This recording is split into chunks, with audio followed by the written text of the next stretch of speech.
우리 사진 하나 보도록 하겠습니다. 이 사람은 영국의 리차드 도킨스라고 하는 사람이에요. 굉장히 유명한 사람인데, 왜냐하면 이 사람이 쓴 책이 만들어진 신이다, 만들어진 신, 이런 제목의 책을 냈는데, 또한 이기적인 유전자라고 하는 책도 냈습니다. 이 두 책이 아주 대표 저작이고 굉장히 유명한 무신론자입니다. 신이 없다라고 주장하는, 그런데 그 무신론자로서 어떤 입장이냐면 전투적이에요.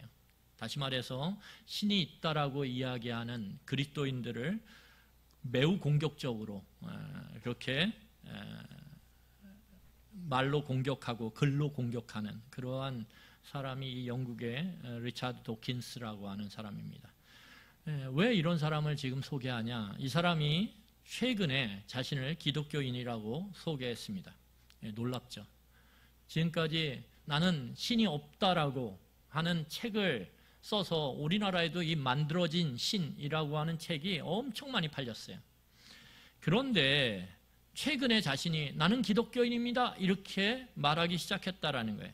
그런데 이 사람이 갖고 있는 기독교 정체성은 뭐냐 하면, 예수 그리스도를 나의 구원자, 죄로부터의 구원, 또는 그리고 나의 주님, 나의 주권자로서 받아들이고 그래서 거듭난 그러한 성도가 아니라, 이 사람의 기독교 정체성은 기독교 문화가 저변에 깔려있는 이 영국 사회 가운데서 살아가는 문화적 기독교인이라는 거예요. 문화적 기독교인. 여러분, 이게 중요합니다. 이 사람은 자기를 문화적 기독교인이라고 소개해요. 왜냐하면 이 사람이 살아가는 그 유럽이라고 하는, 영국이라고 하는 사회의 저변 밑바닥에는 기독교 문화가 그냥 깔려 있거든요. 그러니까 자신은 그 기독교 문화를 거부하지 않고 그것들을 즐기고 그것들을 받아들이면서 살기 때문에 나는 문화적 기독교인이다 이렇게 표현하는 거예요. 여러분, 그래서 이 사람이 최근에 영국의 LBC라고 하는 뉴스와 인터뷰를 했는데 뭐라고 이야기했냐면 이렇게 얘기했습니다. 그걸 얘기한 거를 요약하면 이렇게 얘기했어요. 제가 읽어드리겠습니다. 나는 나 자신을 문화적 기독교인이라고 부른다. 나는 찬송가 좋아한다. 나는 성탄 캐롤을 너무 좋아한다. 내가 영국에 사는 것은 마치 기독교 분위기가 가득한 그 집에서 사는 것과 같다.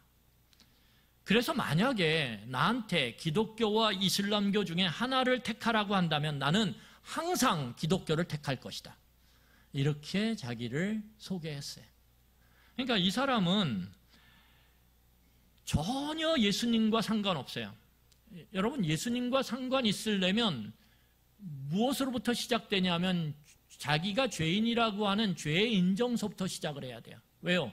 죄의 인정으로 시작될 때 우리는 구원을 바라보게 돼 있거든요. 구원을 바라볼 때 그러면 우리는 어떻게 구원을 받을 것인지, 그리고 우리가 어떻게 구원을 받는다라고 하는 답이 주어지면 왜 그러면 우리는 구원을 받았는지, 우리가 이 땅을 살아가면서 구원받은 자로서 어떠한 목적과 뜻을 위해서 살아가야 되는지를 묻게 돼 있고 그것을 찾게 돼 있어요.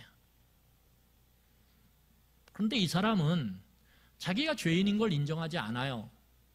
내가 구원을 받아야 된다라는 사실을 말하지 않아요.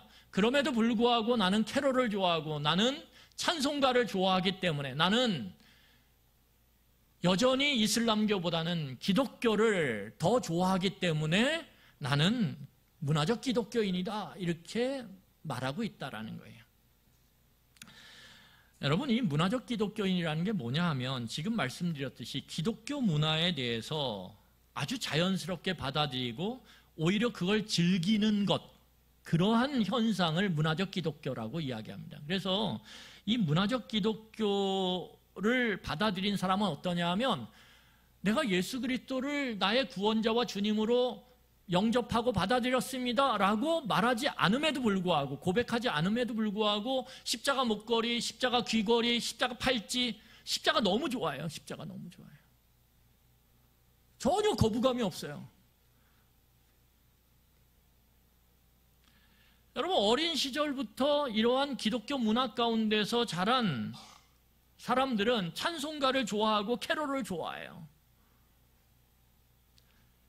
성경 이야기를 극화해서 만든 뮤지컬이나 연극을 거부감 없이 자연스럽게 받아들이고 오히려 즐겨요.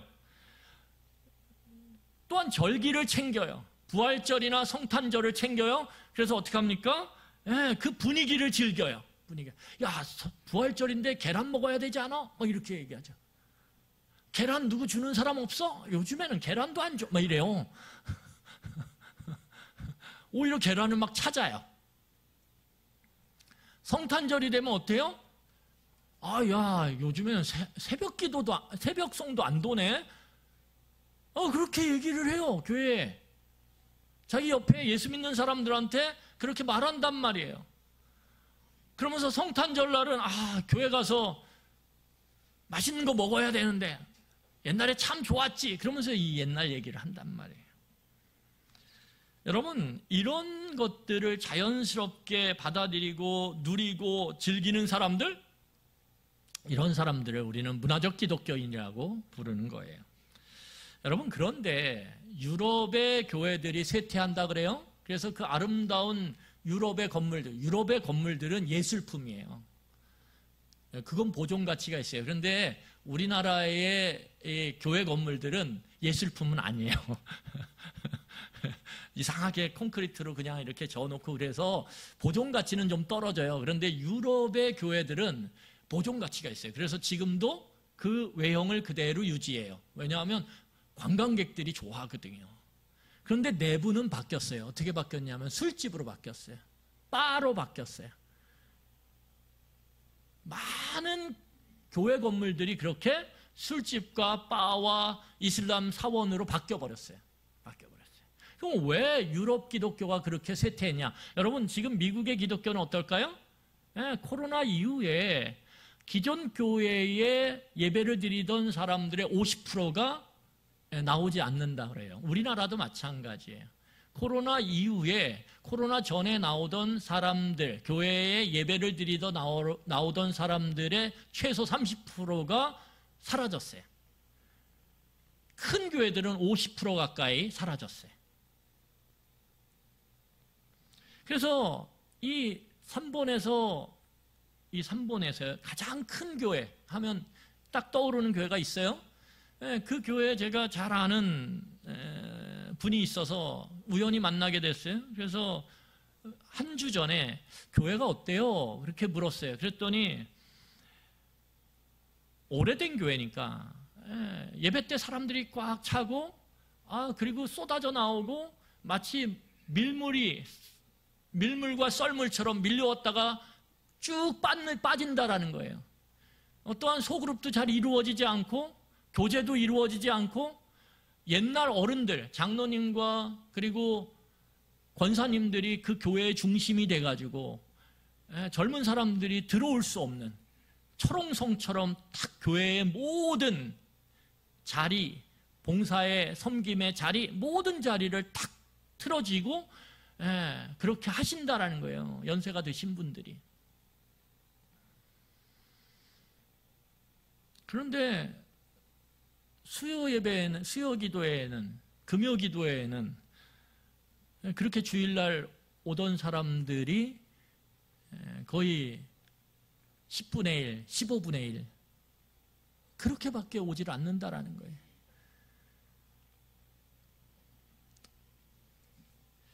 여러분, 이 미국 기독교도 쇠퇴하고 있고 유럽 기독교는 이미 쇠퇴했어요. 한국 기독교도 쇠퇴하고 있다라고 모든 교회 학자들, 교회 성장학자들은 이구동성으로 말하고 있어요. 그러면 그 이유가 뭘까요? 그 핵심 단어가 뭐냐면 문화적 기독교예요. 여러분, 우리가 잘 생각해 보면 교회에 우리가 와서 신앙생활을 하면서 정말 복음의 뿌리를 깊이 내리고 그 복음의 뿌리를 둔 상태에서 우리가 자라왔고 성장했느냐, 열매를 맺었느냐, 그렇게 묻는다라면 유럽의 기독교뿐만 아니라 미국의 기독교, 그리고 미국의 기독교에 의해서 절대적 영향력을 받아서 태어난 그리고 성장한 한국 기독교. 여러분, 한국 기독교는 미국 선교사들에 의해서 대부분 복음이 전해졌죠.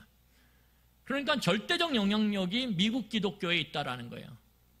성장을 하는 데 있어서도 우리가 아는 서울에 있는 큰 교회들, 대형 교회들은 미국에서 유행하는 교회의 트렌드, 그게 찬양이 됐든 그게 예배의 형태가 됐든 그 모든 것들을 받아들여서 바로바로 한국 사회에 적용을 했고, 그러한 트렌드가 유행을 하면서 교회가 사람들을 끌어모으기 시작했다라는 거예요. 대표적인 게 온누리교회의 찬양과 경배죠. 온누리교회의 문화사역은 다 미국에서 수입한 거예요. 여러분, 사랑의 교회의 제자훈련은 다 미국에서 수입한 거예요.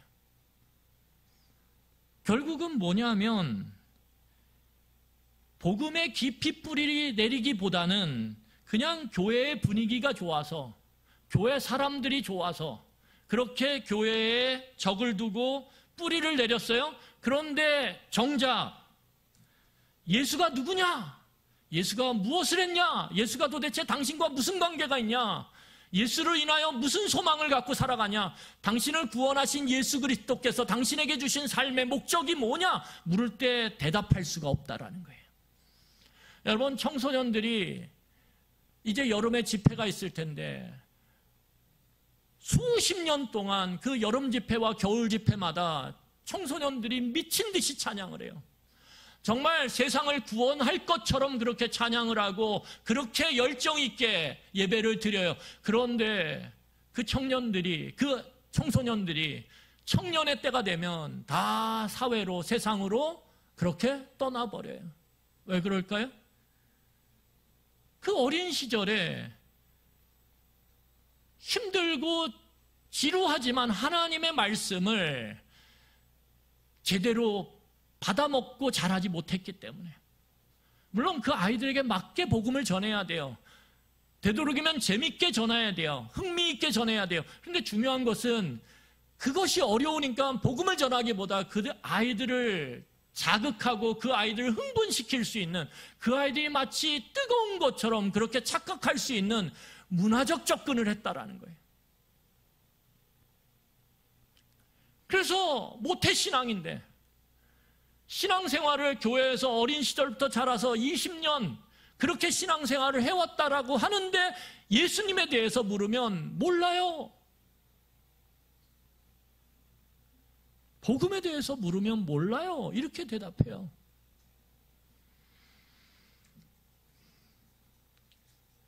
여러분, 이 문화적 기독교라고 하는 것이 오늘날 교회의 쇠퇴와 교회의 약화 가운데 절대적 영향력을 미치고 있다라는 거예요. 그거에 반하면 오늘 우리가 읽은 성경 본문에 나오는 이 사도 바울은 복음에 깊이 뿌리를 내린 사람입니다. 복음에 깊이 뿌리를 내린 사람.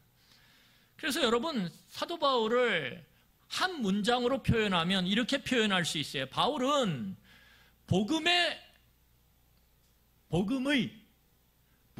의한, 복음을 위한 사람이다. 이게 바울을 표현하는 거예요. 바울은 복음의 사람이었고, 복음에 의한 사람이었고, 복음을 위한 삶을 살아가는 사람이었다라는 거예요. 여러분, 복음을 위한, 복음에 의한, 복음을 위한, 이 말이 무엇입니까? 이게 유명한 에브라함 링컨이 남북전쟁을 하면서 노예 해방을 위해서 전쟁을 치를 때 게티스버그라고 하는 그 치열한 전투장에서 죽은 그 북군의 병사들을 추모하고 위로하면서 했던 이 연설문에 들어있는, 우리가 잘 알고 있는 핵심 문장이에요. 국민에 의한, 국민을 위한 정부가 되리라. 그런데 바울은 무엇입니까? 복음의 사람이었고, 복음에 의한 사람이었고, 복음을 위해 살아가는 삶을 살아가는 사람이었다라는 거예요.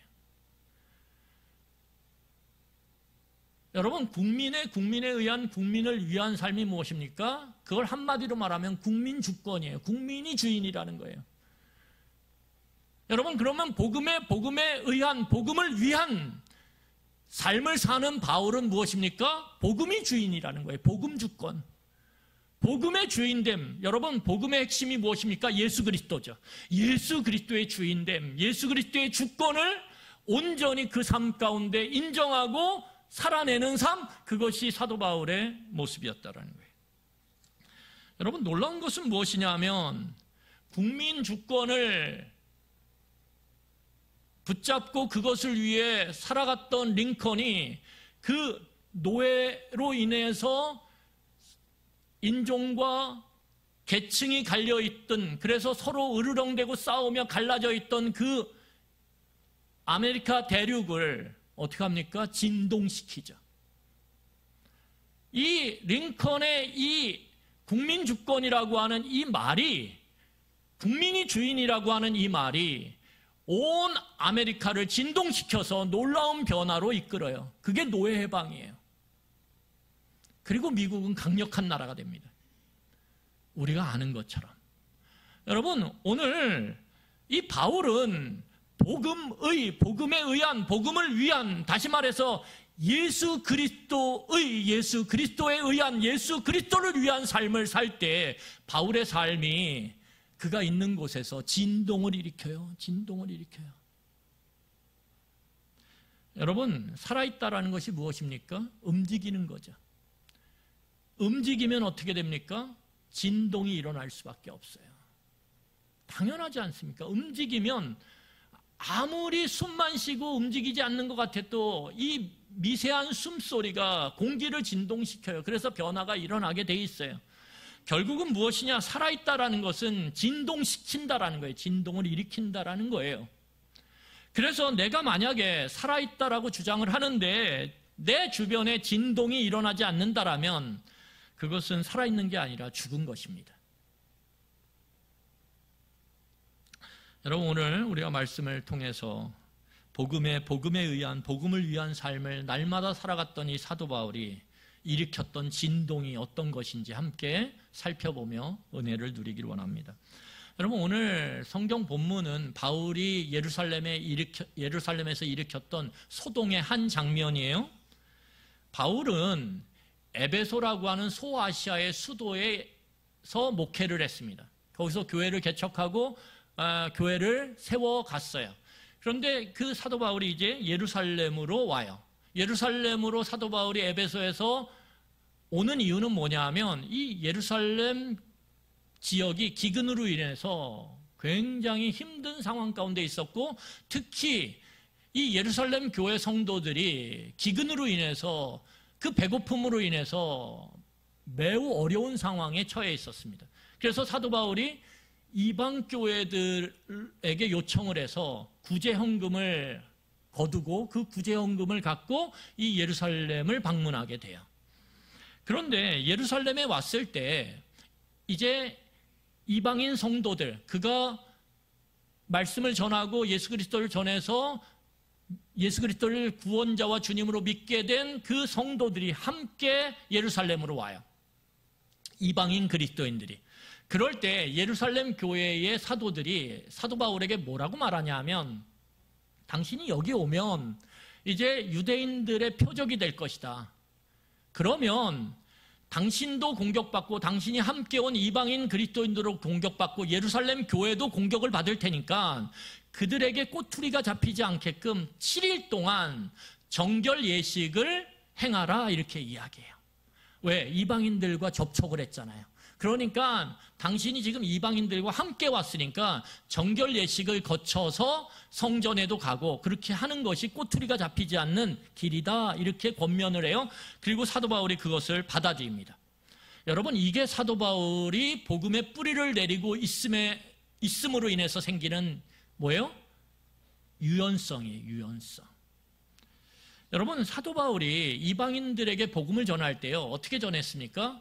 예수 그리스도를 구원자와 주님으로 받아들이고 믿을 때 너희들이 구원받는다, 이렇게 가르쳤어요. 율법으로 구원받는다라고 가르치지 않았어요. 그럼에도 불구하고 사도 바울은 자신과 함께 온 이방인 그리스도인들을, 그리고 예루살렘 교회 성도들이 꼬투리에 잡혀서 유대인들에게 핍박을 받을까봐 기꺼이 율법을 지키는 그 일에 자기가 그 권면을 받아들여서 지켜요. 이게 복음의 뿌리를 둔 유연성이죠. 여러분, 진짜 강한 사람은 누굽니까? 복음의 뿌리를 둔 사람이 진짜 강한 거예요. 왜요? 유연성이 생기거든요. 여러분, 예수 그리스도가 정말 강하신 분이에요. 우리는 예수 그리스도가 십자가에 달려 돌아가신 약한 존재라고 세상 사람들이 이야기하지만, 예수님은 십자가에 못 박혀 죽으시면서 어떻게 하셨는지 우리가 마지막 장면을 생각해 보면, 예수님은 마지막에 십자가에 달려 죽으시면서 마지막 숨소리를 내뱉으면서 자신을 죽이고 자신을 죽이라고 소리치는 그 십자가 밑에 있는 사람들을 향해서 하나님, 저들을 용서해 달라고 그렇게 기도를 해요. 이게 진짜 복음의 뿌리를 둔 강한 자의 모습이라는 거예요. 여러분, 우리가 살아가면서요, 얼마나 많은 사람들 때문에 실망하고 아파하고 상처 입는지 몰라요. 그렇지 않습니까? 여러분, 교회도요 마찬가지예요. 여러분들도 신앙생활 해보셨지만 교회가 어떠한 공동체보다 가까운 공동체고요, 사람과 사람 사이의 간격이 좁아요. 그리고 사람과 사람 사이에 기대감이 있어요. 왜? 말씀을 배우고 그 말씀이 선한 것을 지향하거든요. 아름다운 것을 지향하거든요. 진리를 지향하거든요. 그러니까 사람들마다 기대감이 있다라는 거예요. 자신을 향한 기대감보다 남을 향한 기대감이 커요. 참 이 말씀을 통해서 그 진리와 아름다움과 선함이 나에게 먼저 적용되고 그것이 다른 사람에게 비춰짐을 통해서 도전이 되고 그 사람이 나의 변화된 모습을 통해서 자신도 말씀 앞에서 변화되는 것을 추구했으면 좋겠는데, 우리의 연약함이 무엇이냐 하면 그걸 갖고 다른 사람을 향해서 평가하고 다른 사람을 향해서 정죄한다라는 거예요. 그래서 상처 입기가 쉬워요.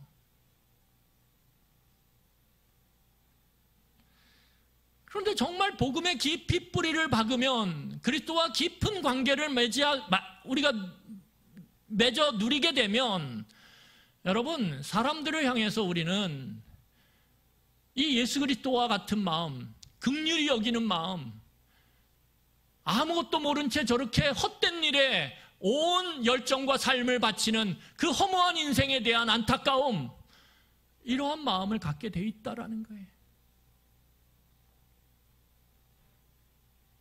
우리가 복음에 더 깊이 예수 그리스도와 깊이 관계를 맺으면 맺을수록 연약한 자들을 바라보며 정죄하고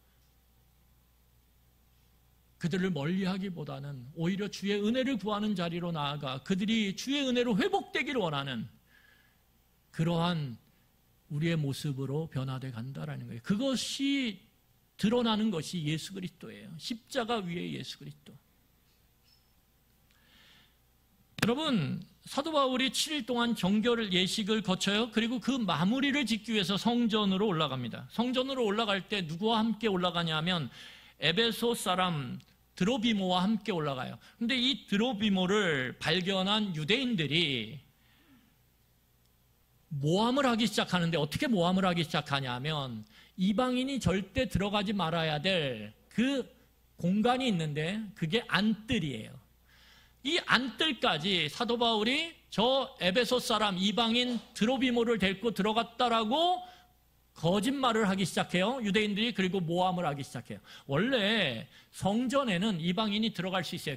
하나님을 경건하게 믿는 이방인들이 들어갈 수 있는 공간이 있어요. 거기가 어디냐면 이방인의 뜰이에요. 이방인의 뜰까지는 하나님을 섬기는 경건한 그리스도인들이, 이방인들이 들어갈 수 있는데 그 너머에 안뜰은 들어가면 안 돼요. 그러면 성전을 더럽히는 거고 하나님을 모독하는 것이기 때문에 돌에 맞아 죽어야 돼요. 굉장히 위험한 행위입니다. 그런데 유대인들이 안뜰에 들어가지 않은 바울과 드로비모를 향해서 안뜰에 들어갔다라고 그렇게 거짓으로 선동을 하면서 소동을 일으켜요. 그럴 때 많은 유대인들이 그 외치는 소리를 듣고 모여들기 시작합니다. 그리고 바울을 끌고 나가요. 어디로 끌고 나가냐면 성전 밖으로 끌고 나가요. 그리고 죽이려고 그래요. 그때 누가 개입이 되냐 하면 이 예루살렘을 지키고 있던 로마 군의 최고 사령관이 누구냐면 천부장이에요. 천부장. 1000명의 군대를 다스리고 통치하고 지휘하는 지휘자인데 이 지휘관한테 이 소식이 들어가요. 그래서 이 천부장이 즉각적으로 개입을 해서 이 군중으로부터 사도 바울을 죽이려고 하는 군중으로부터 사도 바울을 떼놓습니다. 왜냐하면 이 예루살렘은 로마의 식민지임에도 불구하고 이 소요나 반란이 끊임없이 일어나는 도시였다라는 거예요. 그래서 로마 황제가 주목하는 도시 중에 하나가 어디냐면 이 예루살렘이에요. 그러니까 예루살렘을 그리고 이스라엘을 통치하고 있던 그 황제로부터 권위를 위임받고 권력을 위임받았던 사람이 누구냐면 총독이거든요. 여기서 나오는 이 시대의 총독이 벨릭스예요. 이 벨릭스 총독이 굉장히 예민했어요. 왜냐하면 자기의 위치가 애매했거든요. 원래 벨릭스는 총독이 될 만한 사람이 아니에요. 그런데 그가 굉장한 뇌물을 황제에게 바쳐서 이 이스라엘의 총독으로 온 거예요. 그러니까 자신의 위치가 돈으로 산 거란 말이에요. 그러니까 위태위태하죠. 그러니까 어떻게 하냐면 어떤 소요가 일어나는 것도 용납하지 않고 소요가 일어나면 즉각적으로 그것을 진압하는 그러한 정책을 폈다라는 거예요. 그러니까 천부장이 이제 즉각적으로 이 소요를 진압해서 바울을 군중으로부터 떼어놔서 보호를 합니다. 그런데 이 보호하는 과정 속에서 이 천부장의 거처가 있는 영내로 끌고 들어가요. 그 영내에는 이 유대인들이 들어올 수가 없어요. 그래서 끌고 갔는데 그 들어가는 찰나에 사도 바울이 이 천부장에게 요청을 해요. 어떤 요청을 하냐면 어떤 요청을 합니까? 내가 나를 죽이려고 하는 저 유대인들을 향해서 이야기를 좀 하게 해달라고 요청을 해요. 그래서 사도 바울이 이야기하기 시작하는 내용이 오늘 본문의 내용이에요. 여러분, 사도 바울이 억울했을까요? 안 억울했을까요? 아니, 한번 생각해 보세요. 억울했을까요? 안 억울했을까요? 억울했죠. 왜? 사도 바울이 잘못한 게 표면상으로 하나도 없어요. 사도 바울이 왜 에베소에서 이 먼 예루살렘까지 그 위험한 길, 그 백길, 여러분 지중해는 굉장히 위험한 백길이에요. 왜냐하면 거기는 수시로 광풍이 불거든요. 그런데다가 그 지중해에서 에베소에서 이 이스라엘 땅으로 왔을 때 항구에서 이 예루살렘까지는 어마어마하게 멀어요. 그 모든 것들을 감수하고 구제헌금을 갖고 왔단 말이에요. 그리고 오늘 뭐예요?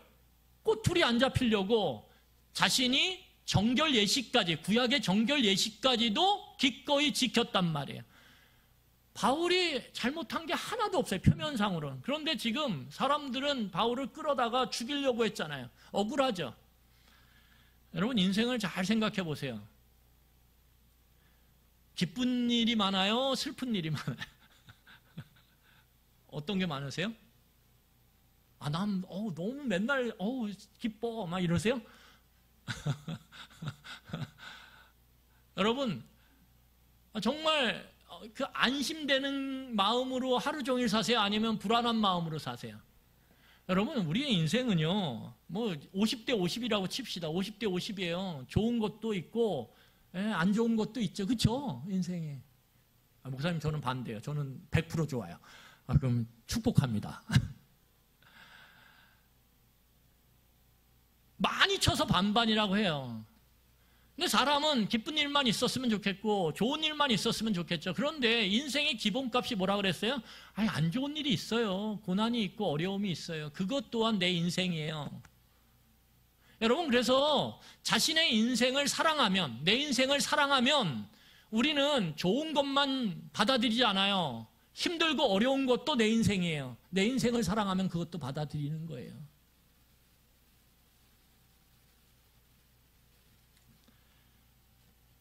여러분, 먹는 걸 좋아해요? 그러면 먹는 것을 좋아하는 사람에게, 사랑하는 사람에게 여러분 어떤 일이 있습니까? 먹을 때 어때요? 스트레스 받아서 먹을 때 만족이 있잖아요. 그리고 맛있는 거 먹으면 막 기쁘죠, 그렇죠? 안 기쁘세요? 입에 딱 들어, 우와, 이런 입에 그냥 녹아. 고기가 녹아. 거짓말이에요. 고기가 녹기는 씹어야지 녹죠, 그렇죠? 고기가 녹는 게 어디 있어요? 그런데 질긴 고기만 먹다가 그냥 이렇게 막 몇 번 씹어도 훅 넘어가는 고기를 우리가 먹으면 와, 녹아, 이렇게 얘기하잖아요. 그렇죠? 그런데 그렇게 기쁨이 있죠. 먹는 기쁨이 커요. 그래서 오복 중에 이가 오복의 하나에 들지 않습니까? 먹는 게 그만큼 중요하니까. 그런데 먹는 것 때문에 힘들고 슬플 때 있으세요? 없으세요? 있잖아요. 살이 찌잖아요. 배가 나오잖아요. 혈압이 올라가고 피가 탁해진다라고 얘기하잖아요. 그렇죠? 그런데 여러분, 그 좋고 나쁨이 먹는 거에도 있어요. 그런데 먹는 걸 사랑하는 사람은 살찌는 것도 뭐라 그래요? 일부라고 생각을 하는 거예요. 그래서 기꺼이 먹는 걸 선택하는 거예요. 제가 목회를 이렇게 하면서 느끼는 게 많은데 목회가 기쁠까요? 슬플까요? 기쁜 일도 있죠. 근데 슬프고 힘든 일도 있어요. 그래서 어느 날은 목회 잘해봐야지. 하나님이 주신 거 이거 기쁨으로 잘 감당해야지. 그러면서도 어느 날은 내가 왜 이 짐을 지고 가야 되나? 왜 내가 내 삶도 제대로 살지 못하는 내가 성도들의 이런 삶 저런 삶 걱정하고 내가 그걸 위해 기도하고 그것을 위해서 내가 왜 늘 노심초사해야 될까? 그렇게 생각이 들 때도 좀 있어요. 그러면 내가 신앙생활하면서 먹고 살 거면 굳이 목회를 해야 될까? 목회 안 해도 그냥 신앙생활 하면서 먹고 살면서 잘 지낼 수 있을 것 같은데 그런 생각들을 가끔 해요.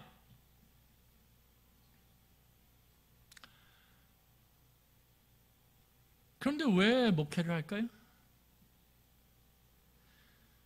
예수님을 사랑하니까.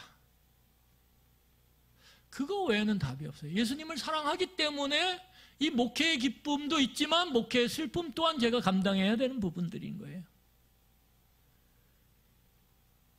왜냐하면 그 목회로 부르신 분이 예수 그리스도니까.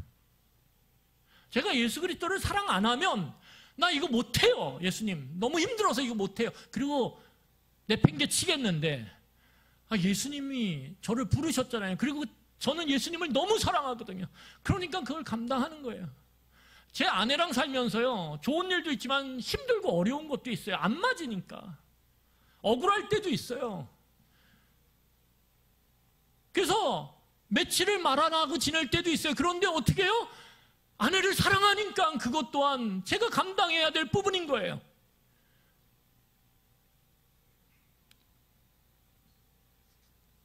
저는 오늘 바울이 너무 억울했을 것 같아요. 왜 하나님 나에게 이런 시련을 주십니까? 제가 나쁜 일 하려고 한 의도가 있습니까? 그런 행동을 했습니까? 그런데 왜 내가 죽어야 되고 이렇게 사람들의 멱살 잡혀서 이리저리 끌고 다니며 이렇게 고통 가운데 살아가야 합니까? 라고 저는 외쳤을 것 같아요. 그런데 사도 바울은 놀라운 게 뭐냐면 놀라운 게 있어요. 자, 우리 성경 보세요. 여러분 40절이에요. 40절. 우리 21장 40절 보세요. 여기는 없는데 있나요? 40절. 예, 우리 40절 같이 읽겠습니다. 같이 읽겠습니다. 시작. 천부장이 허락하거늘 바울이 층대 위에 서서 백성에게 손짓하여 매우 조용히 한 후에 히브리 말로 말하니라. 예, 거기 뭐라고 말해요? 조용히. 억울한 게 있으면 절대 조용히 못 말해요. 분노가 있으면 절대 조용히 못 말해요. 그런데 오늘 사도 바울은 자신을 조금 전까지 죽이려고 했던 그 유대인들을 향해서 조용히 오늘 복음을 말하기 시작하는 거예요. 어떻게 이게 가능하냐 이거죠. 왜요? 사도 바울이 예수님을 너무 사랑했거든요. 예수님을 너무 사랑하니까 그걸로 인하여 당하는 그 고난과 어려움과 고통 또한 내 삶의 일부라고 받아들이는 거예요. 그것 또한 내가 감당해야 되는 부분이라고 기쁘게 받아들이는 거예요. 사랑하니까. 여러분, 장애가 있는 부모들을 보면요, 저는 눈물이 나요. 누가 장애 있는 자녀를 키우고 싶겠어요? 그런 자녀를 낳고 싶은 부모가 누가 있겠어요? 그런데 그런 자녀를 임신을 했고 그 아이들을 10달 동안 그렇게 애지중지 키워서 이 세상에 태어나게 했잖아요. 그리고 그 부모는 그 아이를 위해서 모든 걸 다 쏟아요. 자식 키우는 게 너무 힘들고 어려운데 기꺼이 거기에 헌신해요. 왜요? 그 자녀를 사랑하니까 그것 또한 일부라는 거예요. 여러분, 복음이라는 게 무엇입니까? 예수 그리스도예요. 그 예수 그리스도를 내가 만났다라는 건, 내가 만난 그 예수 그리스도, 그게 바로 나에게 복음이라는 거예요. 나의 복음. 여러분, 오늘 이 사도 바울이 이야기하는 내용의 전반부는 뭐냐면, 내가 다소에서 태어나서 예루살렘으로 와서 성장했고, 성장 과정 속에서 그 당시에 예루살렘의 최고의 학부였던 가말리알 문화에서 내가 율법을 공부했고, 그리고 예루살렘뿐만 아니라 저 북쪽에 있는 다메섹이라는 도시까지 내가 가는 것을 기꺼이 감수하면서까지 예수 믿는 사람들, 그리스도인들을 잡아 죽이고 핍박하고 그들을 학대했다라고 오늘 전반부에서 소개해요. 여러분, 그것은 오늘 사도 바울을 죽이려고 했던, 금방 전까지 죽이려고 했던 유대인들과 DNA가 같아요. 그리스도를 핍박하고 교회를 핍박하는 DNA가 사도 바울이 이전에 자신의 과거를 말하던 그 모습과 지금 유대인들의 DNA가 같단 말이에요. 그런데 오늘 성경을 보면 사도 바울이 자신이 뭐요? 달라진 거예요. 왜? DNA가 달라졌으니까 유대인들이, 그리스도인들과 교회를 핍박하는 유대인들이 사도 바울을, 같은 DNA를 가졌던, 교회를 핍박하는 DNA를 가졌던 사도 바울을 지금 거꾸로 죽이려고 하는 거 아닙니까? 뭔가 달라졌단 말이에요. DNA가. 어떻게 달라졌어요? 왜 달라졌어요? 오늘 성경을 보니까 6절부터 8절이에요. 우리 6절부터 8절 읽고 말씀을 빠르게 마무리하겠습니다. 6절부터 8절에 같이 읽겠습니다. 시작. 가는 중 다메섹에 가까이 갔을 때에 오전쯤 되어 오르니 하늘로부터 큰 빛이 나를 둘러 비치매 내가 땅에 엎드려져 들으니 소리 있어 이르되 사울아 사울아 네가 왜 나를 박해하느냐 하시거늘 내가 대답하되 주님 누구시니이까 하니 이르시되 나는 네가 박해하는 나사렛 예수라 하시더라. 여러분, 오늘 사도 바울이 과거와 현재 달라진 이유에 대해서 설명하면서 뭐라고 얘기하냐면 다메섹에서 만난 예수 그리스도를 오늘 소개하고 있어요. 내가 이전에는 너희들처럼 교회와 그리스도인들을 핍박하던 똑같은 DNA, 핍박 DNA가 똑같았는데, 그래서 내 증인이 누구라고 얘기해요? 대제사장과 장로들이 내가 교회와 그리스도인들을 핍박하는데 앞장섰다라는 데 있어서의 증인이야. 너무 확실하지 않습니까? 그런데 지금 니네들이 나를 죽이려고 그래? 달라졌네 내가. 왜 달라졌어? 다메섹에서 예수를 만났으니까. 이렇게 이야기하는 거예요. 여러분, 일반적으로요, 사람은요, 약한 쪽에서 강한 쪽으로 가기를 원해요. 여러분, 약한 회사에서 강한 회사로 우리가 옮기길 원하잖아요. 그게 일반적이란 말이에요. 여러분, 사람은요, 소수에서 다수로 가기를 원해요. 여러분, 사람은요, 위험한 자리에서 안정적인 자리, 안전한 자리로 가기를 원해요. 이게 사람의 본성이에요. 그런데 놀랍게도 사도 바울은 사람의 본성과는 거꾸로 가고 있어요. 왜요? 사도 바울은 강한 쪽에서 약한 쪽으로 갔거든요. 다수에서 소수로 갔거든요. 안전한 자리에서 위험한 자리로 갔거든요. 그러니까 사도 바울의 다메섹 이전과 다메섹 이후는 인간의 본성과는 거꾸로 갔단 말이에요. 거꾸로. 여러분, 인간의 본성을 거스릴 수 있는 건 무엇밖에 없으니까 초월적인 힘밖에 없어요. 이 사도 바울이 그 자연스러운 인간의 본성, 약한 쪽에서 강한 쪽으로, 소수에서 다수로, 위험한 곳에서 안전한 곳으로 옮기고 이동하려고 하는 그 인간의 본성을 거스리는 그 역류하는 삶을 살아갔던 이유는 다메섹에서 초월적인 예수 그리스도를 만났기 때문이에요. 그렇게 되면서 바울이 접하는 모든 것들은 다 상대적이 됐어요. 왜요? 절대적인 예수를 만났거든요. 여러분, 사도 바울의 이익을 추구하던 것들은 다 기꺼이 손해보는 걸로 바뀌었어요. 왜요?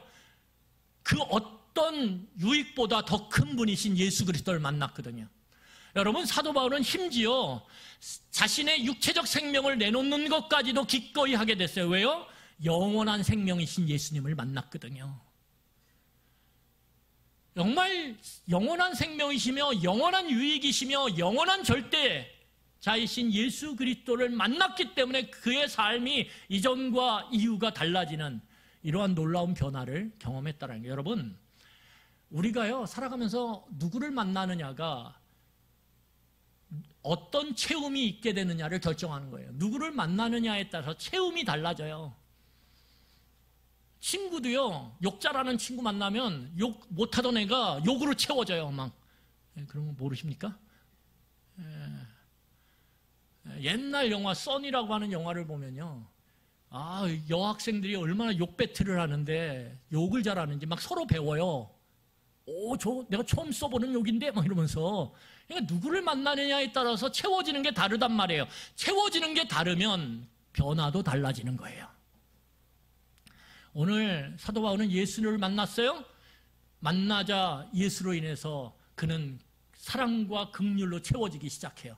그러자 그의 삶은 변화되기 시작했다라는 거예요. 여러분, 말씀을 마무리하겠습니다.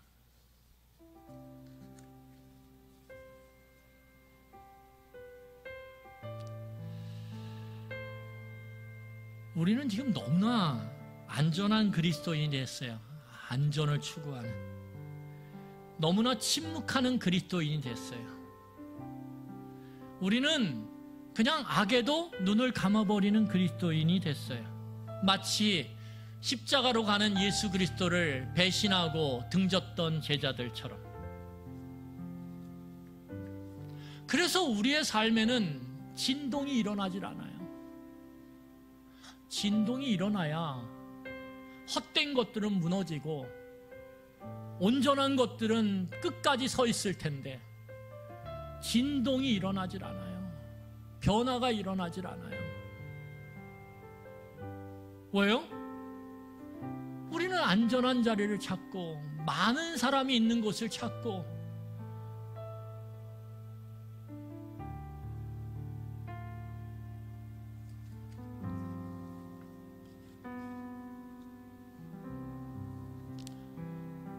강한 편에 서기를 원하니까.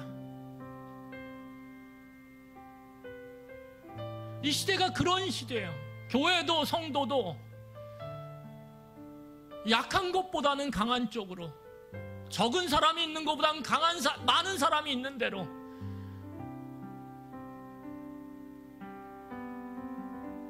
위험한 것보다는 그냥 숨어들어서 안전하게 그렇게 신앙생활을 할 수 있는 곳으로.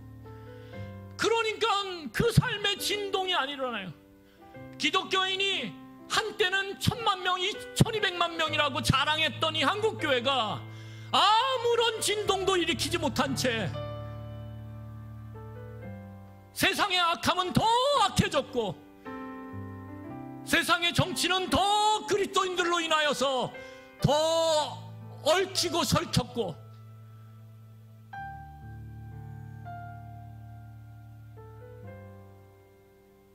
기자들을 피해서 주일 예배를 드리러 간다고 하는 대기업 총수가 있어요.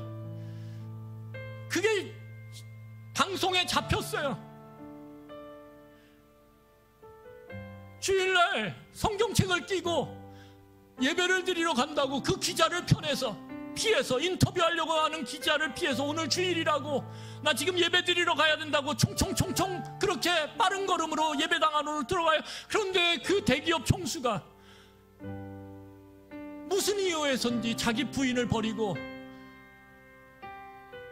다른 여인을 결혼도 안 한 채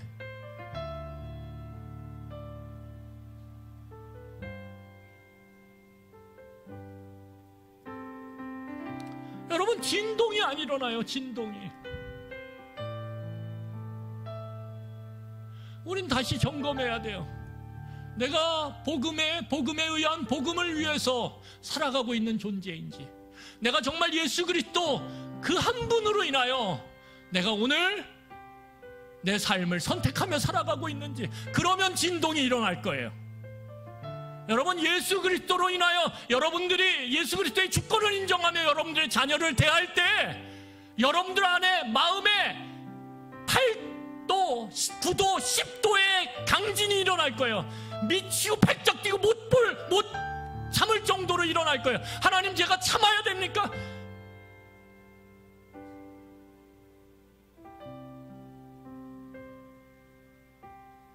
그 진동이 우리의 헛된 마음, 자식을 향한 헛된 마음들, 헛된 기대들을 무너뜨릴 거예요.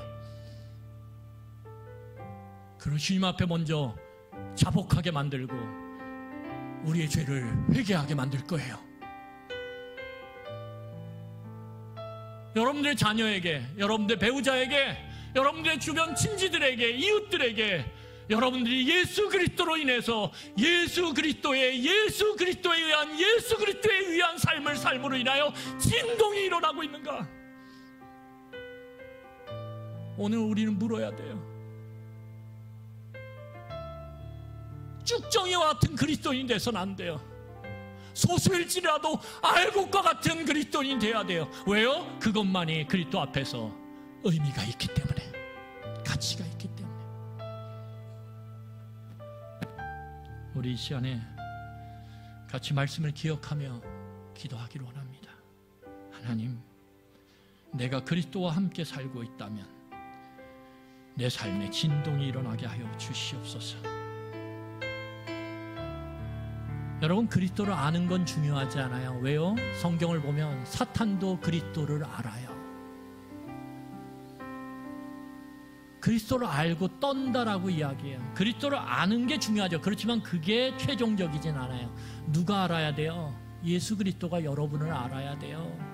내가 예수 그리스도를 아는 것보다 더 중요한 게 예수 그리스도가 나를 알아야 돼요. 그래서 마태복음 보면 뭐라 그래요? 주여 주여 하는 자마다 천국에 들어가는 것이 아니라 나의 말대로 믿고 행하는 자가 천국에 들어가느니라. 왜요? 예수 그리스도의 말씀을 믿고 행하는 자의 삶에는 진동이 일어나거든요. 거기에는 변화가 일어나거든요.